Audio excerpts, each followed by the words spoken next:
तो दोस्तों आपने वो पैर खींचने वाली कहावत जरूर सुनी होगी। जब भी कोई प्रगति कर रहा होता है उस समय उसके विपक्ष वाले आकर उसका पैर खींचने की कोशिश करते हैं ताकि वो प्रगति न कर पाए। अब भारत के केस में भी ठीक ऐसा ही हुआ है। भारत भी अपनी मेहनत और ढेर सारे पेशेंस के बाद आगे बढ़ने की कोशिश कर रहा है, लेकिन दुनिया के कुछ देश लगातार पैर खींचने की कोशिश कर रहे हैं और ये वो देश हैं जो कि अपने आप को भारत का मित्र राष्ट्र बताते हैं। जी हाँ, अब इन्होंने भारत का पैर खींचने के लिए सहारा बनाया है WTO को। पिछले कुछ समय में आपने WTO संबंधित कुछ खबरें जरूर सुनी होगी कि भारत के खिलाफ WTO में यूरोपियन देशों ने, ताइवान ने, जापान ने और कनाडा वगैरह ने भारत के खिलाफ केस किया है। अब ये केस क्यों किया है ये आप जान लीजिए एकदम आसान शब्दों में, ताकि आपको दोबारा समझने की जरूरत ही ना पड़े। तो दरअसल जिन चीजों का उत्पादन आप खुद करते हैं उन चीजों को आप अगर इंपोर्ट करेंगे तो आपके ही देश में आपके द्वारा बनाए गए प्रोडक्ट के लिए ढेर सारा कंपटीशन जनरेट हो जाएगा। यानी पब्लिक फिर ये सोचेगी कि जो स्वदेशी है उसे खरीदा जाए या जो इम्पोर्टेड है उसे खरीदा जाए। तो इस परेशानी से बचने के लिए गवर्नमेंट करती ये है कि जो विदेशी माल है जो हमने इंपोर्ट किया है उसके ऊपर भारी भरकम टैक्सेस थोप देती है ताकि विदेशी प्रोडक्ट यहाँ आकर वो महंगा हो जाए। अब महंगा हो जाएगा तो उसका कोई भी कंपटीशन स्वदेशी उत्पादों से नहीं रह जाएगा। ऐसे ही कुछ होता है स्मार्टफोन के मामले में।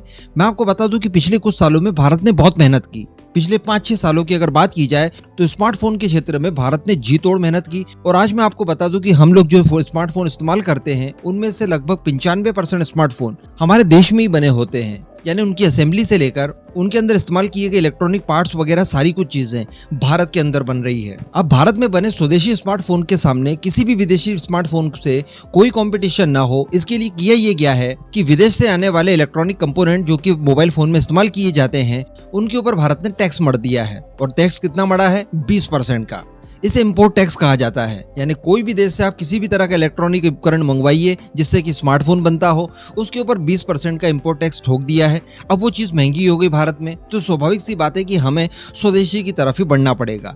लेकिन इससे यूरोपियन देशों को, ताइवान को, कनाडा को, इवन रशिया को भी बहुत ज़्यादा तकलीफ हो रही थी और इसके खिलाफ इन्होंने एक पिटीशन डाल दी WTO में कि देखिए यहाँ पर भारत गलत कर रहा है। और इसके पीछे आधार बनाया गया ITA को। ITA दरअसल एक एग्रीमेंट है जिसका नाम है इंफॉर्मेशन टेक्नोलॉजी एग्रीमेंट, जो कि 1996 में इंट्रोड्यूस किया गया था, जिसके तहत बताया गया था कि ऐसे सारे उपकरण जो कि शिक्षा के क्षेत्र में क्रांति ला सकते हैं, इन सभी उपकरणों के ऊपर आप इंपोर्ट टैक्स नहीं लगा सकते। तो अब इनका मानना यह है कि स्मार्टफोन वगैरह भी आज शैक्षणिक संस्थाओं के लिए इस्तेमाल किए जाते हैं। ऐसी परिस्थिति में आप इनके ऊपर 20% का जो इंपोर्ट टैक्स ठोक रहे हैं तो ये गलत है और ये 1996 के नियम का वायलेशन करता है। और दुखद बात यह रही कि WTO ने यूरोपियन देशों का ये केस मान्य किया और भारत के द्वारा जो इंपोर्ट टैक्स लगाया जा रहा है उसे गलत साबित किया और ये कहा कि देखिए आप विदेशों से आने वाले उपकरणों को इस तरह से टैक्स लगाकर महंगा नहीं कर सकते, आपको ये इंपोर्ट करने ही होंगे।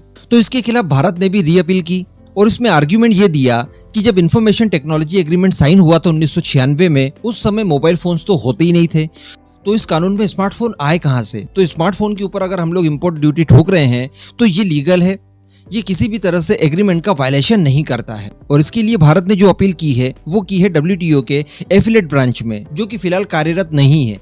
यानी एफिलेट ब्रांच जो है वो इस समय अपना कार्य नहीं कर पा रही है। तो भारत ने अपील तो कर दी है लेकिन अभी इसके ऊपर सुनवाई नहीं हुई है और सुनवाई जब तक नहीं होगी, जब तक कोई फैसला नहीं आएगा, तब तक भारत इंपोर्ट ड्यूटी इसी तरह से लगाता रहेगा। अब इसको लेकर यूरोपियन देश वगैरह बहुत ज्यादा चिढ़ गए हैं क्योंकि इन सभी का माल भारत खरीद ही नहीं पा रहा है। हालांकि जो बहुत ज्यादा अनिवार्य कंपोनेंट होते हैं स्मार्टफोन मैन्युफैक्चरिंग में वो अभी भी हम लोग इनसे मंगवा रहे हैं, लेकिन ज्यादातर चीजें भारत में ही बनाकर उनका इस्तेमाल किया जा रहा है। तो अब इसी रस्साकसी में नई खबर निकल कर आई है जापान की तरफ से और जापान द्वारा ये भारत से अपील की गई है कि टेक्नोलॉजी प्रोडक्ट के ऊपर जो आपने टैरिफ लगा रखा है इसे आप हटा दीजिए और WTO की एफिलेट बेंच में जो आपने अपील की है दोबारा से उसे आप वापस ले लीजिए। और जापान द्वारा जब ये अपील की जाती है तो उसमें समर्थन अमेरिका भी कर रहा होता है कि हाँ भारत आप बात मान लीजिए, जो जापान कह रहा है वो सही कह रहा है और आपने जो इंपोर्ट ड्यूटी बढ़ाई है इन प्रोडक्ट के ऊपर उसे हटा लीजिए, क्योंकि इसकी वजह से एक नकारात्मक प्रभाव बन रहा है और जो विदेशी टेक्नोलॉजी है वो उपभोक्ताओं की पहुंच से दूर होते जा रहे हैं। लेकिन अब इन्होंने भी सोचना चाहिए कि अगर ऐसा चलता रहा तो इससे भारत का बहुत नुकसान होकर चाइना का ज्यादा फायदा हो जाएगा। कारण ये है कि जो यूरोपियन देश या फिर जापान है, ताइवान है, ये काफी कम क्वांटिटी में हमें उपकरण भेज पाएंगे। लेकिन अगर बात की जाए चाइना की तो चाइना कंटेनर भर भर के स्मार्टफोन मैन्युफैक्चरिंग में जरूरत पड़ने वाले सभी कंपोनेंट भेजेगा और काफी कम कीमतों पर भेजेगा।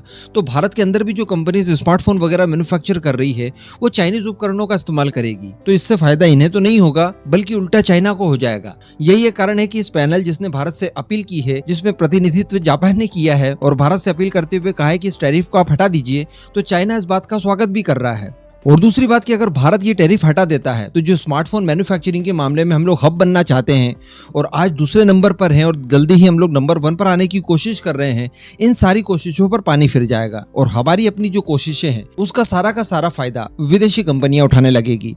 अब इस मुद्दे पर मैं आपका ओपिनियन जानना चाहूंगा, क्या भारत ने अभी भी इंपोर्ट टैरिफ हटाना चाहिए या फिर नहीं? नीचे कमेंट करके जरूर बताइएगा।